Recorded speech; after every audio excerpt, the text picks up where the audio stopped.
Have you ever looked around at the world and wondered what's driving all the division? Well, today, we're diving deep into one author's powerful analysis of exactly that. We're going to break down the psychological forces that, according to this text, create the hostility we see all around us. The whole argument really kicks off with this pretty stark observation. I mean, you read that and it hits you.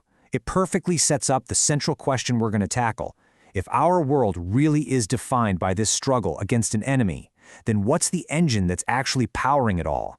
So first up, we're looking at what the author calls a society of enmity. The basic idea here is that our time is becoming more and more defined by this intense hostility.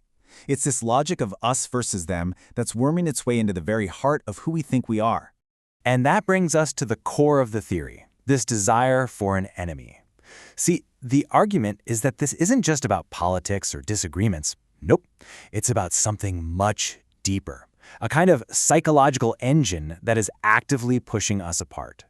And the name for that engine? The master desire. Just think of it like this powerful collective energy that we all share. And this energy needs a target, something to focus all its power on. According to this analysis, in our world right now, the main target for this shared desire is the enemy. What's so fascinating here is how the author shows that this enemy object isn't fixed. The names, the faces, they change throughout history, as you can see. But, and this is the key point, the psychological job that the enemy performs, the function it serves for that master desire, that stays disturbingly the same. And this gets to a really crucial idea. This enemy doesn't even have to be real. Not in a literal sense. The author calls it a hallucinatory zone. It's like our collective desire is so strong, so hungry for a target, that it will literally invent the enemy it needs. It creates this fantasy just to have something to pour all that energy into. Okay, so that's the theory. But how does this all play out in the real world? This next section is what the author calls the separation laboratory. And he uses a really specific case study to show how this desire for an enemy is actually put into practice. So the text points to the Israeli occupation of Palestinian territories as a kind of modern-day laboratory for these techniques of separation and control. The author lays out this whole toolkit, from sealing off areas and checkpoints to demolitions and even something called cellular and molecular violence, and argues it's all part of a systematic effort to enforce that separation, all fueled by that underlying desire for an enemy. Now, the text does draw a comparison to South African apartheid, but it's really careful to highlight some major differences. You can see it in the table. The ideology behind it is different. The technology is described as this kind of high-tech, miniaturized violence. And the ultimate goal is seen as more total, a kind of potential strangulation, as the author puts it. All right, so we've been looking at the big state-level stuff. But now, the analysis zooms right in. It shifts from government policy down to the hostility of our day-to-day lives, connecting that grand political logic to the small, subtle things we do and say to each other every day. And to describe this, the author comes up with a new term, nano-racism. This isn't about big, loud declarations of hate. Think of it more like pocket knife racism. It's that constant, low-level buzz of little jokes, casual comments, and mean-spirited remarks that are all designed to chip away at someone, to injure and humiliate them. It literally becomes part of the air a society breathes. And the analysis argues that these two things work together perfectly. It's a two-pronged attack.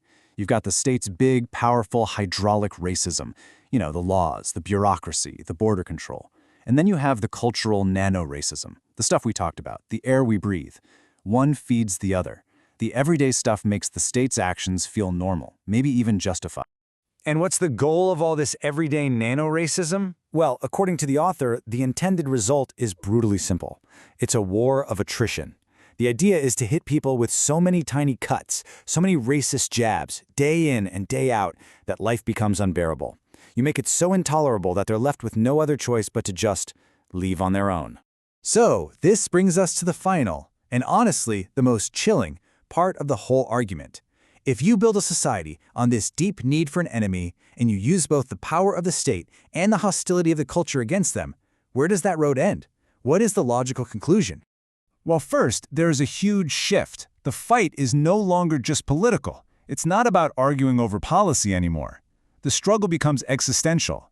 The enemy is now seen as a threat to your very being, a danger to your fundamental existence.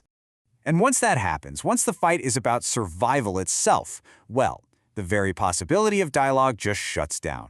The text argues that you can't find common ground or understanding with an enemy you believe exists outside the boundaries of humanity itself. And that is what leads to the author's absolutely terrifying conclusion.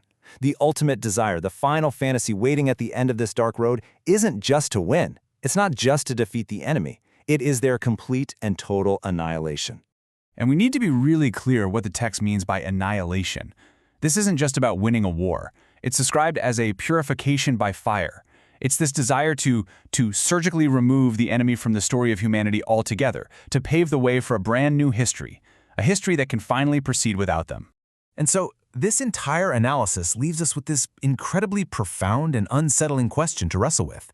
If we give up on explaining, on understanding, on even recognizing the other side, is it even possible to get rid of an enemy without destroying their very humanity in the process?